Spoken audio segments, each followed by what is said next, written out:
Hello friends, welcome back to the money video guys and my YouTube channel guys. Today fan we are going to talk about guys Infinix phone guys display and brightness setting guys, and today video title is guys how can we off eye care setting in our Infinix phone device. Friends, we want to off guys Infinix phone eye care settings. So how can you off it today friends? I will show you. I will tell you in this video guys. So before starting video, friends, first of all go and subscribe the channel guys. Click the bell icon, like the video, friends. Now let's see how can we off guys Infinix phone eye care setting guys. So friend, first of all open your phone setting to turn off it.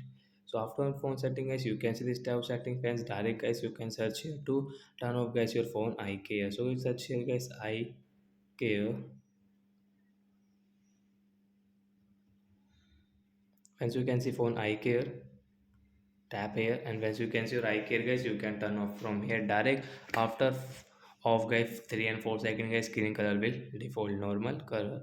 So friends, like that we can turn off guys Infinix phone eye care from phone settings. So bye guys.